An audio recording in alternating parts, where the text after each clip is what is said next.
You may not have noticed, but the campaigns are in full swing. In just less than a year, Americans go to the polls to elect a new president. The old line in Chicago is vote early, vote often. As Chris Papst from our affiliate WJLA reports, for millions of Americans, that's apparently a very real option. Can I have your picture ID? Like many Americans, every November, I vote. My permit gets me my ballot. I take it seriously. Fill it out, go to the scanner. But last year, after moving to Virginia, I learned our voting system has some serious flaws. I registered my ballot, got my sticker. Now I'm going to go see if I can vote again. 2 hours later, I was at my old polling place in Pennsylvania, where I haven't lived in a year. By state law, recording is not allowed in polling places. So I'm going to go in and see if I'm still registered. Well, I gave the election clerk my name. She pulled it up. I easily could have just voted twice. This is one of the biggest problems that you face. Right, it is. Linda Lindberg is a director of elections in Arlington, Virginia. When I registered at her office, I signed this document stating I was previously registered in another state. That form was then put in an envelope, lick stamped, and mailed to Pennsylvania. It's a bit antiquated, this system, in a modern world. This process, Lindberg says, cannot keep pace with our increasingly mobile lives.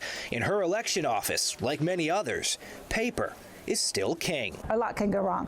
That's a big problem in the integrity of our voter rolls. Chris Papst is the Kansas Secretary of State. There's a huge amount of inaccuracy. Papst operates the Interstate Crosscheck, a collection of 28 states that share voter rolls. In 2014, the crosscheck found 7.3 million voters were registered in multiple states. But since 22 states don't participate, including California, Texas, and Florida, that number is likely much higher.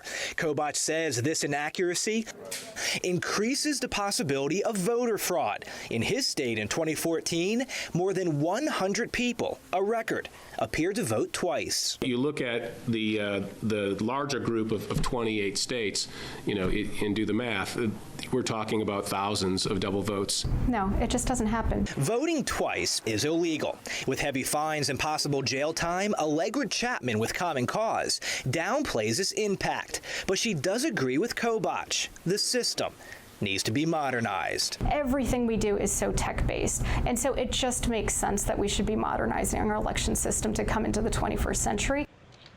Now, 24 states plus D.C. do have online voter registration, but there is no national database to check if people are registered in multiple states. 2 states, could you have gone to a third? Could that work with multiple votes? Well, in 6 days, I'm moving to Maryland. So next November, I will check to see if I'm registered in Maryland, Virginia, and Pennsylvania, and absolutely, yes, it could happen. Fascinating. Thanks, Chris Papst. Thank you.